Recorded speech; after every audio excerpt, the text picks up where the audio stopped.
Buenos días, mi nombre es Esteban Molina. Actualmente estudio en la Universidad de Investigación y Desarrollo UDI, sexto semestre del programa de criminalística. En el siguiente video les voy a tratar sobre unos conceptos. Bueno, ¿sobre qué temas vamos a tratar en el siguiente video? Vamos a hablar de las características bioantropológicas, haremos un concepto de identificación fehaciente, hablaremos de 10 puntos que debemos tener en cuenta a la hora de hacer una necropsia, hablaremos de unas alteraciones morfológicas en cadáveres esqueletizados y por último daremos unas perspectivas sobre el caso de la chilena. Bueno, en primer lugar vamos a hablar sobre las características bioantropológicas.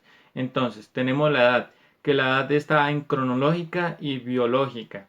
¿Cuál es la edad cronológica? La edad cronológica es cuando se tiene cierta información de una fuente confiable y pues se puede hacer una comparación con la edad aparente. Hablamos de la edad biológica que se realiza a partir de pues un estudio comparativo de ciertas características.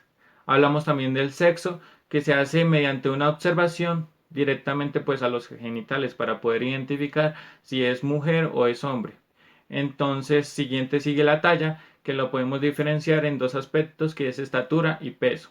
Hablamos también de un patrón racial, que el patrón racial es un estudio antropológico que se le realiza directamente pues al cráneo, de manera pues completa. Tenemos tres tipos de patrón racial, hablamos del caucasoide, del negroide y hablamos del mongoloide. También hablamos, por último, de las características antropológicas, hablamos de la lateralidad, que esta se trata de pues la utilización de alguno de nuestras partes de nuestro cuerpo con más concurrencia. Podríamos hablar o dar un ejemplo sobre una persona, digamos que tiene un oficio en el cual tiene que utilizar muchos miembros inferiores y hay una gran diferencia, digamos, entre la masa de estos miembros inferiores y los miembros superiores. Se ve la diferenciación, ya que esto se debe al trabajo o la actividad que esta persona desarrolla normalmente. Bueno, el siguiente punto que vamos a tratar es la identificación fehaciente. ¿Cuál es esta identificación fehaciente? Es la que nos da certeza de la identidad, que se hace mediante unos cotejos técnicos. Podemos hablar de un cotejo dactiloscópico, que es una confrontación que se realiza mediante dos huellas dactilares.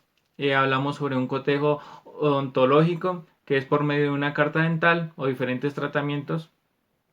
Hablamos de un cotejo genético, que pues es un análisis de muestras que se realiza pues ante mortem con muestras post mortem.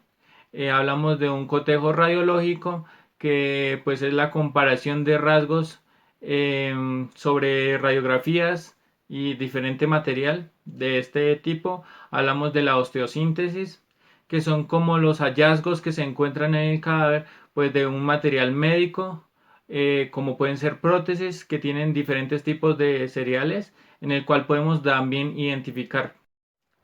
Bueno, en esta parte pues vamos a hablar de unas actividades o una serie de pasos que se realizan en la necropsia.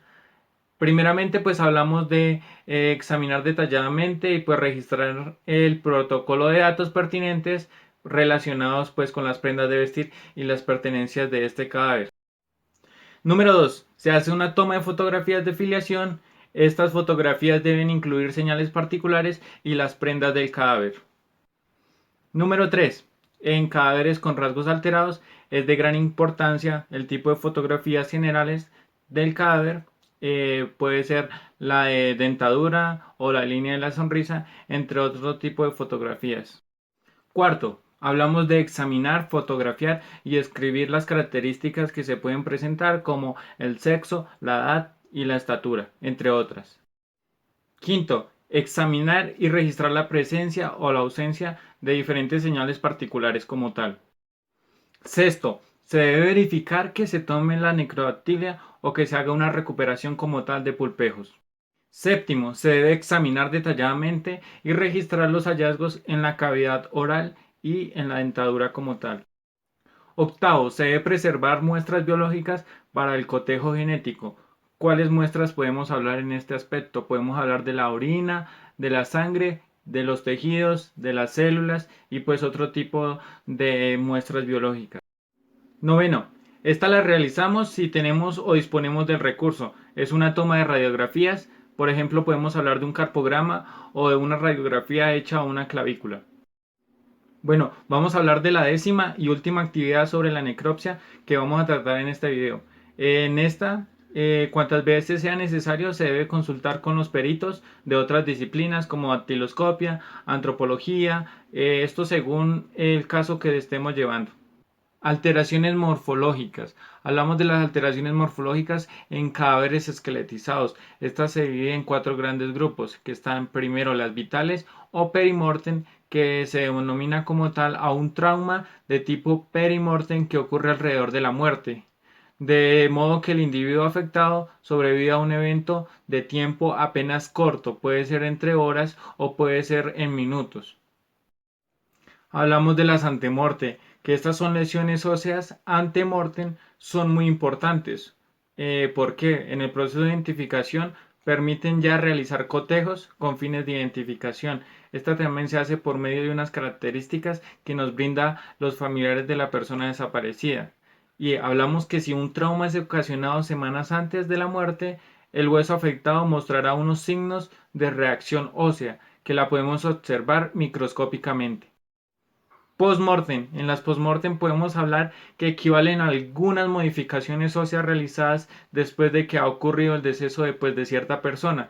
Estas se pueden presentar en diferentes eventos, pueden ser realizadas por los humanos o por accidentes. También hay unas de origen tafonómico, que están los agentes físicos, los químicos y los biológicos como tal. Oseocongénitas. Las oseocongénitas son transmitidas por vía genética, o sea, de padres a hijos, y generalmente son visibles desde el nacimiento. Podemos hablar de dos importantes enfermedades, como ejemplo está la polidactilia y el enanismo, pero hay gran variedad de ellas. Hablamos también de una importante como ejemplo, que es el síndrome alcohólico fetal, que presenta algunas características como cabeza pequeña, puente nasal bajo, nariz corta, mandíbula subdesarrollada, aberturas oculares pequeñas, entre otras características, pero pues las más sobresalientes son estas. Por último, he dejado para tratar el caso de la chilena. Como ya sabemos, y haber leído previamente el caso y tener información, se hallaron 19 elementos materiales probatorios y evidencia física. Les voy a hablar de la manera en que realizaría el procedimiento como un profesional en criminalística. Se realizaría una inspección técnica al lugar de los hechos, una inspección técnica a cadáver de manera posterior a la exhumación. Esta exhumación clasifica en la exhumación judicial. En los hallazgos se encontró una pelvis, el cráneo, que estas nos pueden ayudar para la determinación del sexo, ya que entre hombre y mujer son totalmente diferentes. Hablamos de la tibia, del peroné, que fueron hallados con incrustaciones de metal, platino, y por medio de la osteosíntesis se realiza un estudio y se hace un cotejo con la historia clínica pre-mortem que estaba establecida. También se realiza un cotejo ontológico del maxilar superior e inferior que se encontró por medio pues, de la carta dental. También es de resaltar la estatura, que es por medio del peroné. Básicamente, estos serían los procedimientos que se realizarían para identificar a esta persona. Bueno, hemos llegado a la parte final de este video, espero les haya gustado. La información se trató de manera muy específica por el tiempo. Muchas gracias.